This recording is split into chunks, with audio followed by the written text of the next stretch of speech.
What's going on, guys? It's Justin here, and welcome back to another installment in our Project Ram 2500 build series. If you haven't seen any of the other episodes of this project before, here's a little bit of a background. We're taking an older pickup truck with some miles on the clock and then showing you how a few upgrades can enhance its reliability and versatility for years to come, making it a smart alternative to buying an all-new truck. And our test subject for this project is a 2018 Ram 2500 equipped with a 6.7 Cummins.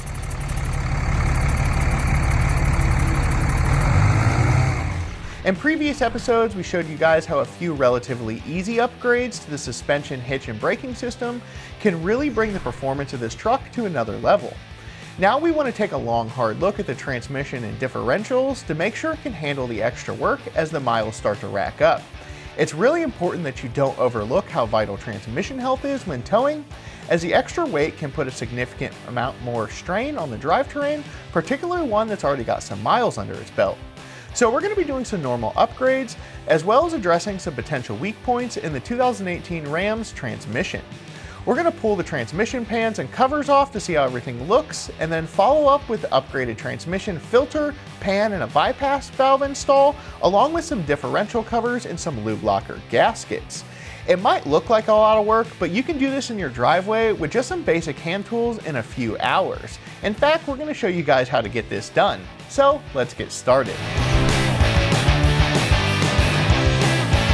So we're going to start with our diff cover, and we've already gone ahead and removed it and drained the fluid out of it. So now what we're going to do is we're going to grab our Milwaukee right angle die grinder, we're going to clean some of this rust around the outside, and then get our new cover installed. So let's get to it.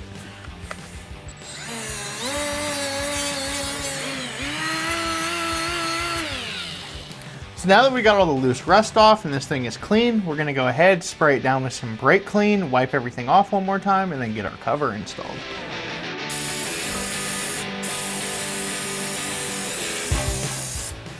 Now we got everything sprayed down and ready to go, so now it's time to install our cover. Now you have a couple options here when installing our cover. So our BD cover comes with an O-ring and a groove cut into the cover receiver, so you can go ahead and put that O-ring on and put this cover on and you'll have no problem. Or we're going to opt to use a LubeLocker gasket and the O-ring that comes in the cover just for extra sealing protection. Now, if your cover doesn't have an O-ring or you don't have a gasket, you can always go with your trusty friend, silicone. And my personal favorite one to use is this Loctite brand Black RTV. This stuff works awesome. So let's go ahead, get our O-ring installed, get our gasket on there, and get the cover installed. So we're going to take our gasket here, get it all lined up with our holes. This is how it fits on there. Then I'm going to take a couple of bolts, get them through the hole so the gasket doesn't fall off while I'm trying to put it on. We're going to take our cover. I'm going to work it into place. Now it's a little tight with the sway bar. So I just discovered something kind of fun, is that I can't put our new cover on without removing our sway bar first. And it's simply a space issue. You can't get it in between here and the diff like the factory thin steel cover. But we have a little secret in store for you guys. We're going to go ahead and remove this sway bar, and we have something else fun coming down the road that's going to replace it. So let's get this yanked off and get our new cover installed.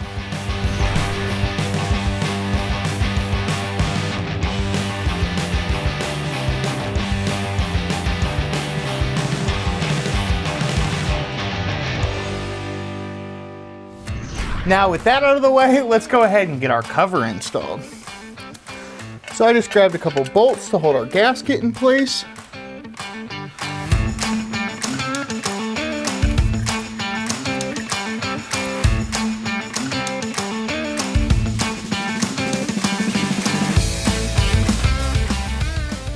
So I'm going to grab my M18 impact here, and I'm just going to go ahead and run all these bolts in without tightening them.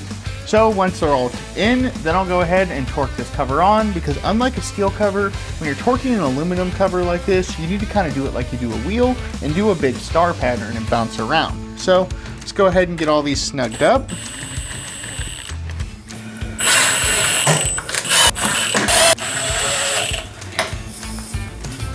So we got all our bolts snugged up. Now it's time to torque them, and we're going to torque them to BD's recommended torque setting of 30 foot-pounds.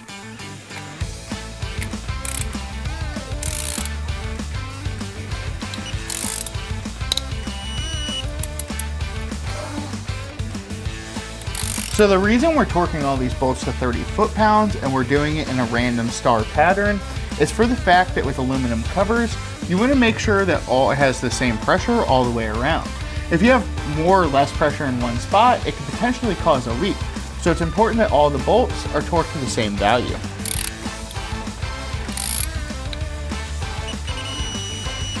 So now we're going to go ahead and install our magnetic drain plug, and then we're going to fill this thing up. So having this magnetic plug in the bottom is going to make changing the fluid in this thing in the future super handy. Instead of having to take the cover off to drain the fluid, we'll simply just have to remove this plug and go about our day.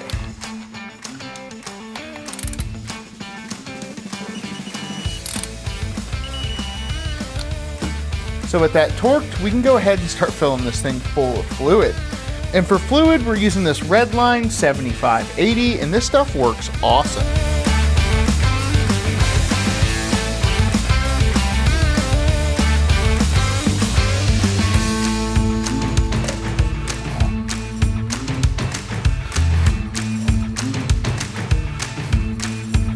Now, as you can see, this thing took quite a bit of fluid, almost 4.5 quarts.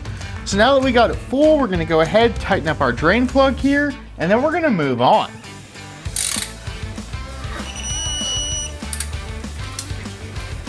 So one of the things I like to do when I install like a new diff cover or something like this is I like to take a paint marker and mark all the bolts with a little line.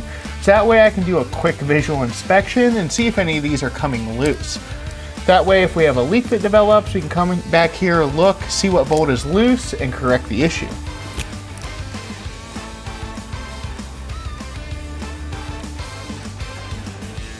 So now we're going to go ahead and move on to the front. It's very similar to this process. It's actually almost the same.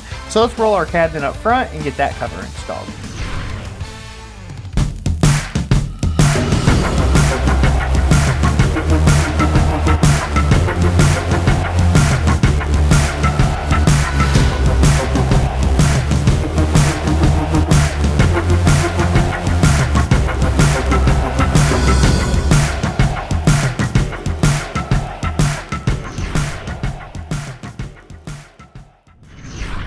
So last but not least, it's time to drain the transmission.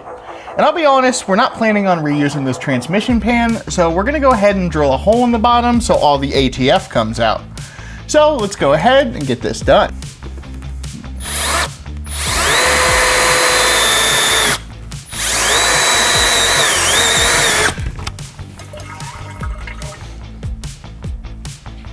So this is gonna take a while because there's a whole mess of fluid in this thing. So we're gonna come back in a little bit once it's all drained out and pull the pan off.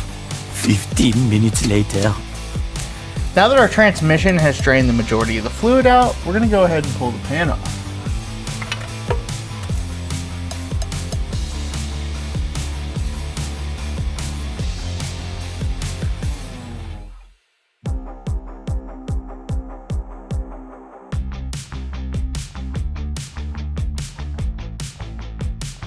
So as you can see, we got our pan yanked off. We're gonna go ahead and let this thing drip dry overnight, get our filter replaced, get our new diff covers and trans pan on, and get this thing heading down the road. So we'll see you guys a little bit later.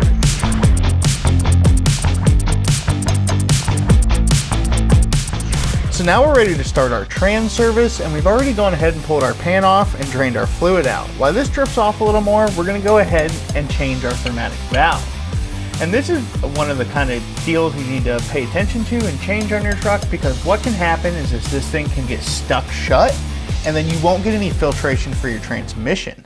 So we're going to replace this with a PPE model that not only has a little magnet in the side to pick up material and such, but it works properly. So go ahead, get these busted loose.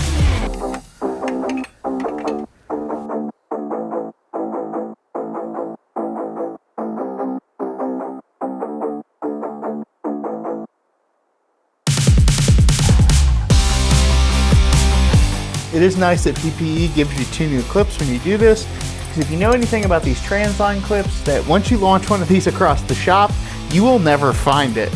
So they were cool and realized that and included 2 brand new ones, but still I like to try not to lose these and throw them in the top of the toolbox for when I do launch one and I need one.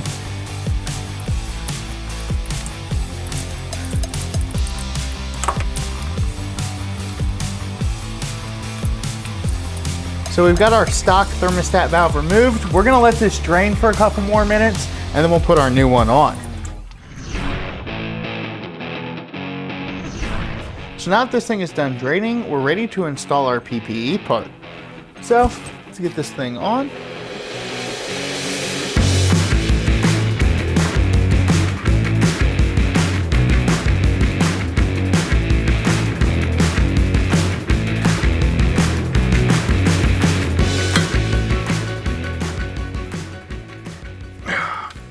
So with this last bolt tight, this thing is all installed and ready to go. So next, let's move on to removing our filters from our transmission here, getting those changed, and then getting our trans pan on and getting this all buttoned up. So first, we're gonna go ahead and yank this filter off, and it's just held on by a T25.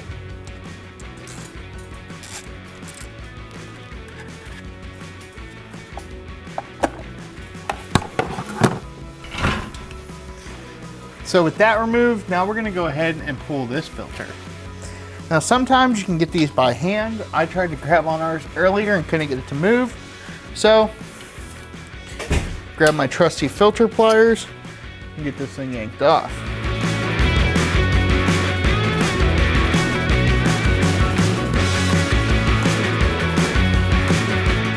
So this is our filter from PPE, and this thing's actually a little bit better than a factory filter.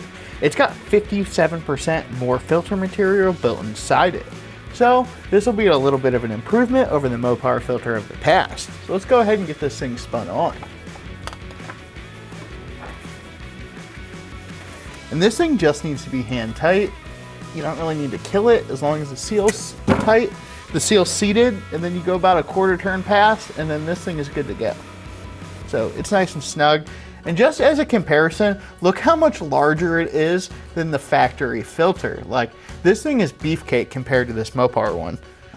So now we're gonna go ahead and install our other filter. And this one's just a factory Mopar one, and it does the job it needs to. So go ahead. Make sure our O-ring's still in there. Get a little bit of oil around the snout. A little lube never hurt. That popped into place. And it goes right on. Just make sure it's nice and tight. You don't want it to come off. So with that done, we need to go ahead and we're going to scrape a little more of this material off our sealing surface, then wipe it down and get our new pan installed.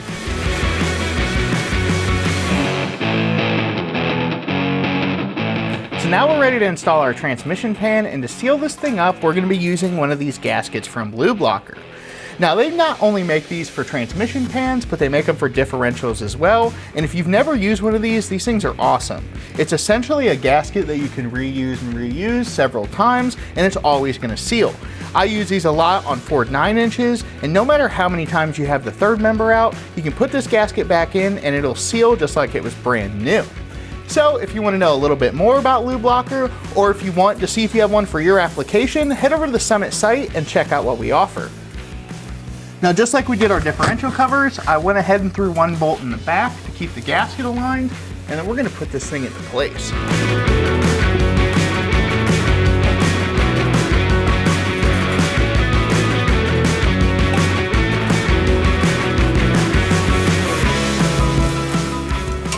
So we got our pan installed, we got all our bolts snugged up. Now we're gonna go ahead and torque this thing. And we're gonna torque it to PPE's recommended torque value of about 20 foot-pounds.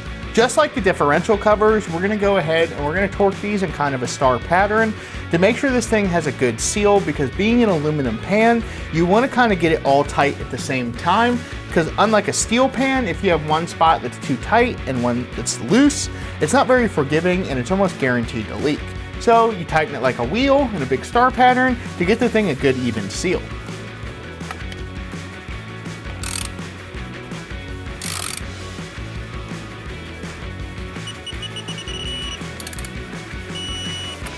So with all our bolts torqued, our transmission pan is on, and this thing is done. Now we have a couple more things to do under the truck, so we're gonna leave ourselves a note so we remember to fill our transmission once this thing's back on the ground. So as you can see, there's nothing really to this. This install was really easy and straightforward, and we got a lot of improvements from not only our pan, our diff covers, and our thermostatic valve, but this thing's got fresh fluid in it too, so it's ready for work and some more long miles. Make sure to like and subscribe to the Summit Racing YouTube channel so you don't miss out on anything else from Project Ram or any of the other cool stuff we post. Like tool reviews, celebrity interviews, vehicle builds like this, and so much more. There's always something going on the Summit Racing channel. So until next time, I'm Justin with Summit Racing, and thanks for watching.